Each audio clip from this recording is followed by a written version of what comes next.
Hey guys, welcome back to our channel. Today we are going to be going over everything that we have learned and earned over the past 2 years while hosting our short-term rental, and we have learned a lot.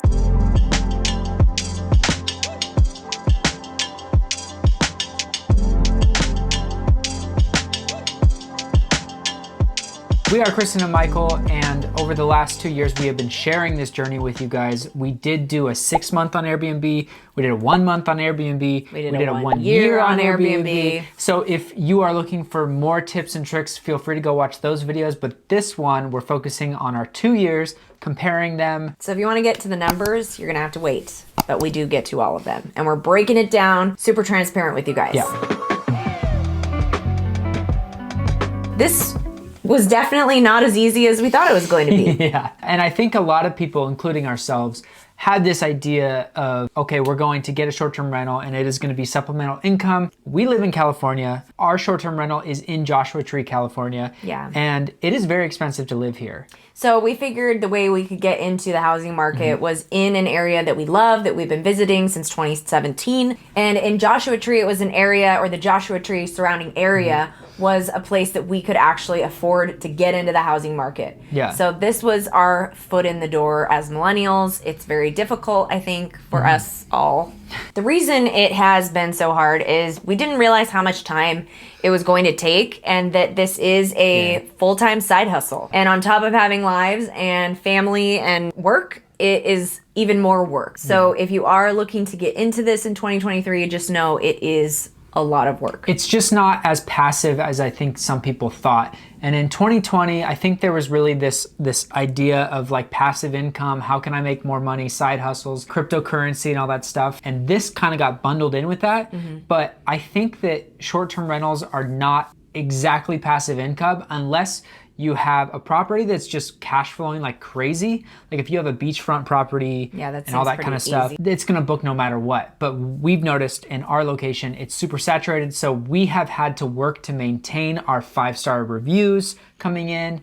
And yeah, it's just been a lot more hands-on for us. Now you can do a property management company, but as you'll see, our numbers don't really equate to us being able to bring in somebody taking 20 and 15%, because that's basically what we're making, if not even less than that right now. And we'll get into all that later. If you do want to make it passive and you do want to hire a property management company, just know you're not going to have the same care that you would as if you are going and checking on your house weekly, bi-weekly. There are things that our cleaners miss. There are things that property managers miss that can stack up and lead to a negative review, which can lead to a decline in bookings. So yes, that is the reality.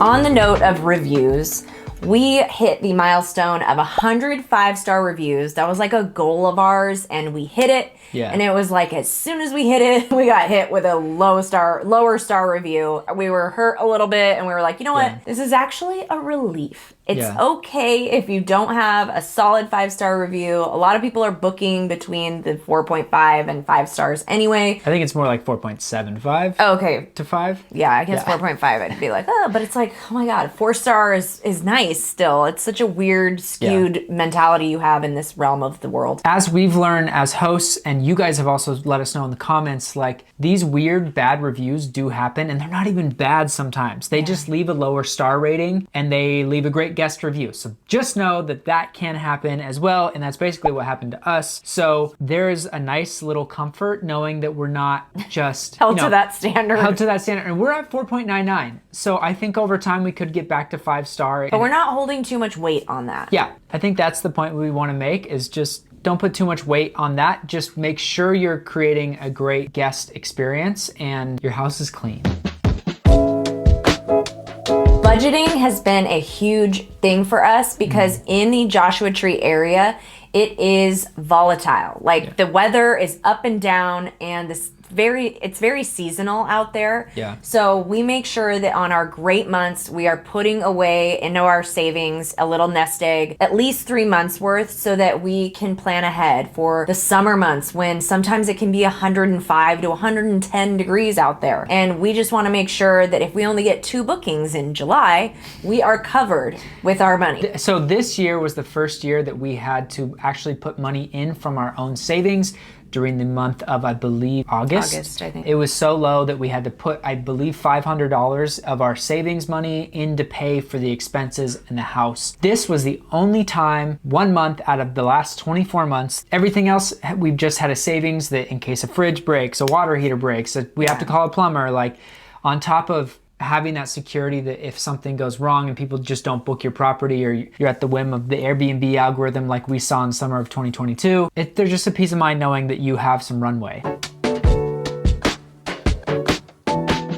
One thing that we are going to be focusing on moving into 2024 is building our direct bookings. We got our website up and running a year ago, and we have had 5% of our bookings go through our direct booking website. So we're really focusing on 2024, pumping that up. That was technically our plan for 2023. And if you followed us, you've heard us say that before. Yeah. But this year, so much happened with family and friends. Life just got in the way. Health issues. Yeah. We couldn't do it. And our plan this next year is to really double down on making our Lodgify direct booking website the place we get booked the most. Yeah, so you'll see that coming up in the new year if you follow along on our channel, how we are going to be driving more traffic to our website, because the 5% of bookings that we got this year through our direct booking website was literally just friends of friends that we needed a place to stay, and we sent them our direct booking website to get rid of the Airbnb fees, and people that found our link through our Instagram and stuff like that. That's going to be a huge focus for us in the future, and we recommend that you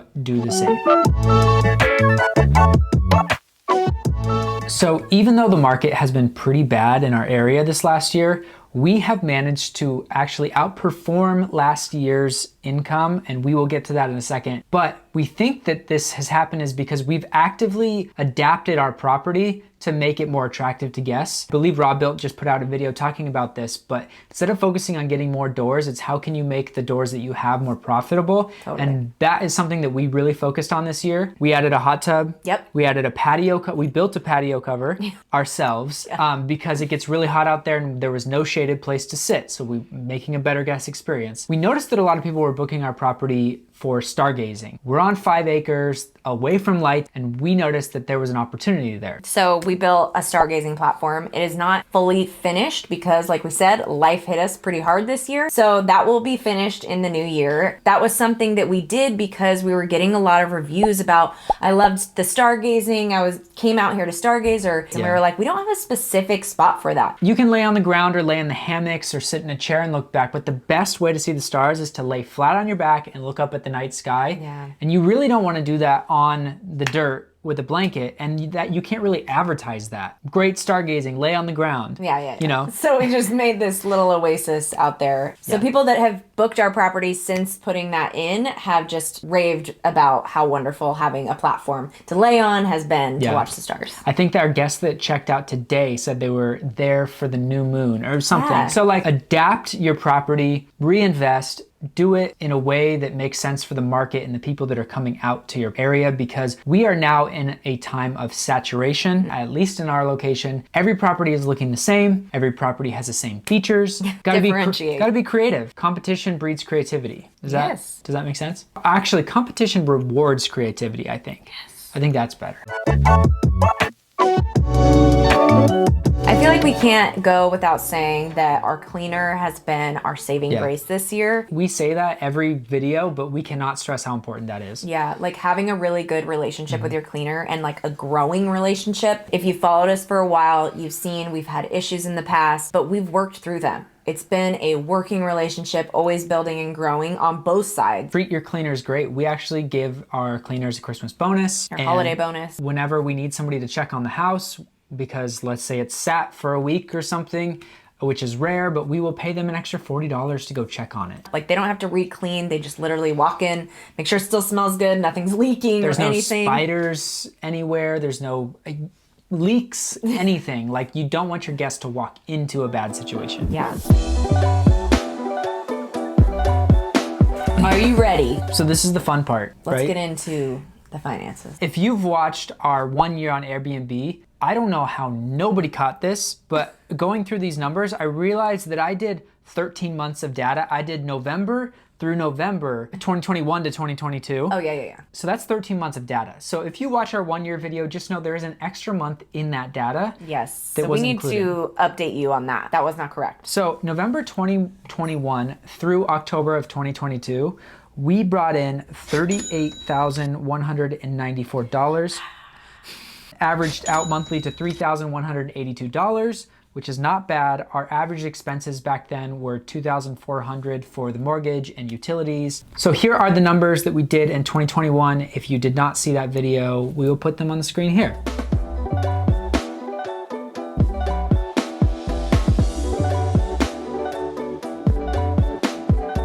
And then moving into November of 2022 to October of 2023, we made gross $41,417.42, and our monthly average was $3,451.45. Here are our numbers for 2023, basically. We'll put them on the screen right here so you can see monthly.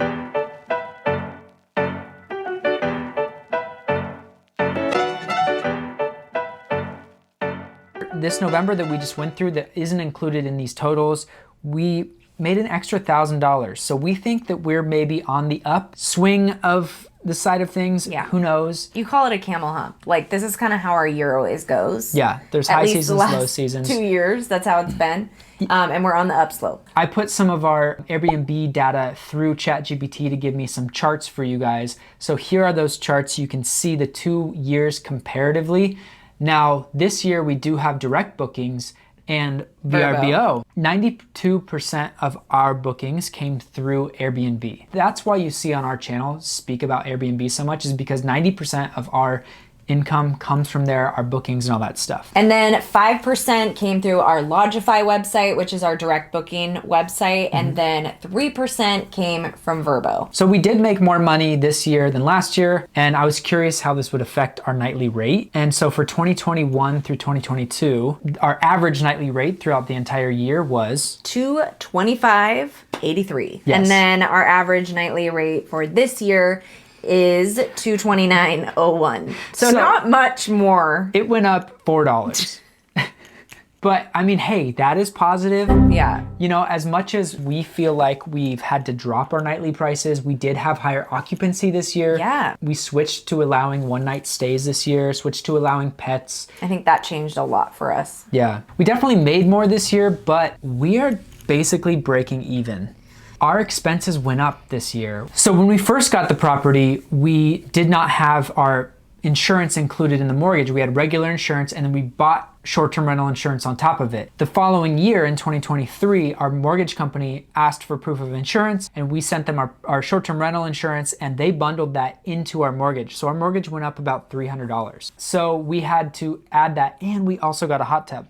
So we have to add the $150 cleaning fee every month. Is it 150, 130? It's 135. 135. So our expenses went up to around $2,700. So even though we made more money this year, Our expenses also went up. equally, Oh my God. we're basically breaking even at this point. And although it might seem like on paper we are kind of breaking even, we view it as a win because for the last 2 years, we have bought an asset In the California market. that we can use to leverage for equity to get future assets.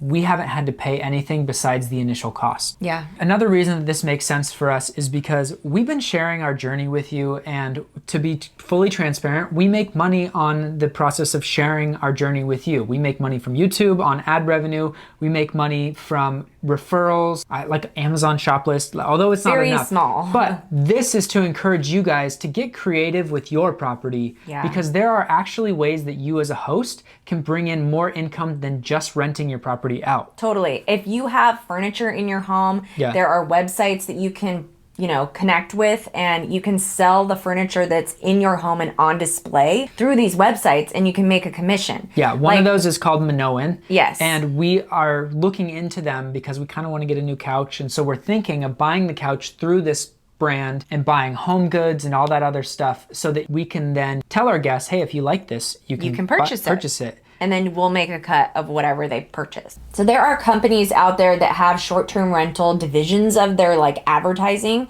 and one in particular that we work with is Cozy Earth. We have a little tent on the side of our king bed in the king room, and it just says like, use this code 7th Ray RBO for 40% off, and then we'll make like $10 off a sale. These are sheets. These are sheets. Did I not express that? These are sheets. Yeah, these are amazing bed sheets. So actually, soft. we And bought them this for is ourselves here. Not an ad, Yeah. okay?